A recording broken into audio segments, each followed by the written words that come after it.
ఈరోజు కూటమి తరపున అభ్యర్థులు ఎవరైతే ముగ్గురు పోటీ చేశారో ఆ ముగ్గురు కూడా ఘన విజయం సాధించడం జరిగింది.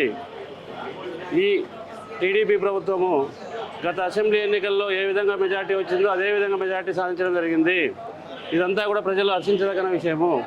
అంటే వైసీపీ నాయకులు అంటారు ఈ కూటమి ప్రభుత్వం వచ్చింది, ప్రజల పక్షాన్ని ఏమి చేయట్లేదు, వాళ్ళకే అందిట్లేదు, పథకాలే అందిట్లేదు కాబట్టి ఇది రెఫరెండం లాగా చూస్తామని చెప్పాలి కదా. ఓకే, రెఫరెండం కాదు చూడాలంటే మరి ఇప్పుడు ప్రజలు ఎట్లా విజయం కట్టబెట్టారో, ప్రజలు నిజంగా కూటమి ప్రభుత్వం ఏమీ చేయకపోతే ఎలా గెలుస్తుంది? ఈరోజు 3 సీట్లు ఎలా గెలుస్తుందండి చెప్పండి? ఇప్పుడు వాళ్ళు తెలుసుకోవాలి, వాళ్ళకు చెంపపెట్టిది. వైసీపీ వాళ్ళు మాట్లాడే వాళ్ళు ఎవరైనా కానీ ఈ ఎన్నికల విజయము వాళ్ళకు చెంపపెట్టి లాంటిది. కానీ వాళ్ళు అంటున్నారు, ఇంకో మాట కూడా అంటున్నారు, ఏదైతే రిగ్గింగ్లు పడిపడి గెలిచారు కానీ వాళ్ళు విజయం కాదని చెప్పి అంటున్నారు. కాబట్టి చూపేమనంటే ఊరికే మాట్లాడేది కాదు కదా, నోరుందని మాట్లాడితే కాదు కదా. రిగ్గింగ్లు ఎక్కడ జరిగినాయి ఎవిడెన్స్ తీసుకురామని చెప్పండి బయటికి. ఇప్పుడు అసలు ఎలక్ట్రానిక్ మీడియా, ప్రింట్ మీడియా ఇంత పకడ్బందీగా ఉంది. ఇప్పుడు ఈ టైంలో రిగ్గింగ్ చేయడం అందుకు చాలా ఆశాస్పదంగా ఉందండి.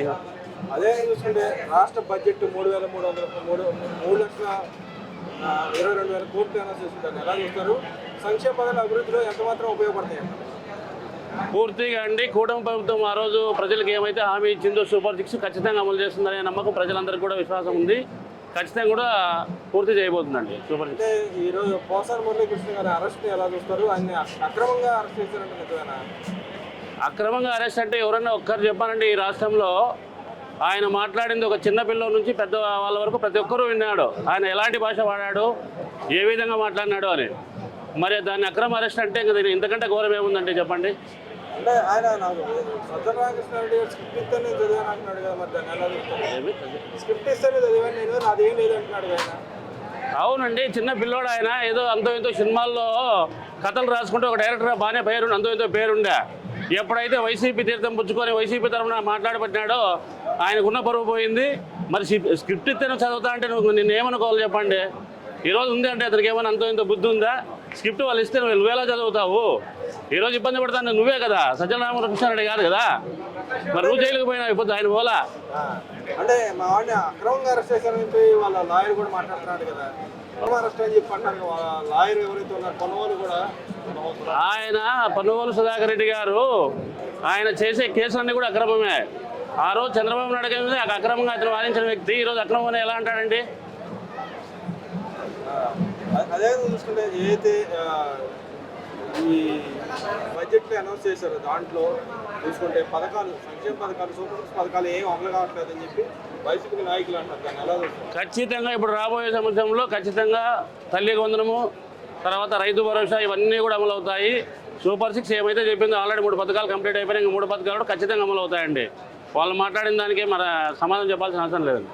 అదేవిధంగా బొత్స గారు మాట్లాడుతాను, నేను రుషికొండ ప్యాలెస్లో అక్రమాలు జరిగితే వెలికి తీయండి ఛాలెంజ్ విసురుతున్నాడు కదా, దాన్ని ఎలా చూస్తారు?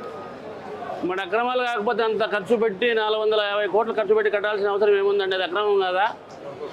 ఎవరి కోసం కట్టినట్టు? అది ఏమైనా ప్రజల కోసం కట్టినట్టా? నువ్వు ప్రజల కోసం కట్టిన ఒక ప్రజావేదికనే కూల్స్తుంది. అలాంటి వాళ్ళు ఇప్పుడు అక్రమంగా 450 కోట్లు కట్టి ఎందుకు కట్టారండి? ఇది అదేవిధంగా రాజధాని మీద కూడా ఆయన అన్నాడు, శ్మశానం అని ఇప్పటికీ నేను అంటాను, ఆ మాట కట్టుబడి ఉంటానని అన్నాడు. దాన్ని ఎలా చూస్తారు? రాజధాని శ్మశానం అనడానికి జగన్మోహన్ రెడ్డికి సిగ్గుండాలండి. ఎందుకంటే ఆయన తాత్కాలిక రాజధాని ఈ రోజు కూడా అతను గత 5 సంవత్సరాల్లో కూడా అదే రాజధానిలో కూర్చొని పరిపాలన కొనసాగించినాడు. 3 రాజధానులు అన్నాడు కానీ కనీసం ఏదైనా ఒక ఇటుక పెట్టాడు ఎక్కడైనా కానీ? పేరుకు మాత్రం 3 రాజధానులు అంటాడు, ఎక్కడైనా మొదలు పెట్టాడని చెప్పానండి. అయితే ఇంకో మాట కూడా అన్నాడు, మాకు మెజార్టీ ఇవ్వలేదు కాబట్టి మేము దాని మీద రివైజ్ చేసుకుంటామని అంటున్నారు కదా.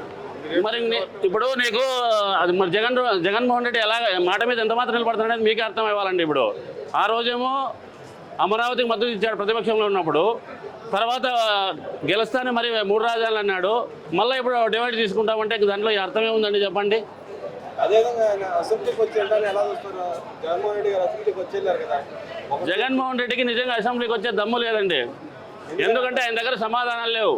ఆయనకు వచ్చింది 11 సీట్లు. 11 సీట్లు వచ్చినా కూడా నాకు ప్రతిపక్ష హోదా ఇవ్వాలంటాడు. అంతకన్నా మూర్ఖుడు ఎవరైనా ఉన్నారండి? ఎలా ఇస్తారండి? ఇచ్చే ప్రతిపక్ష హోదా ప్రజలు ఇవ్వాలా. ప్రజలు అయినప్పుడు ఆయన వచ్చి ఊసుకే మామూలుగా వచ్చేది ఎమ్మెల్యేగా కూర్చోవాలి కానీ ప్రతిపక్ష హోదా ఎలా అడుగుతాడు చెప్పండి? అంటే మరి ఆయన పదవి పోతానే వచ్చిందాడు అంటారా?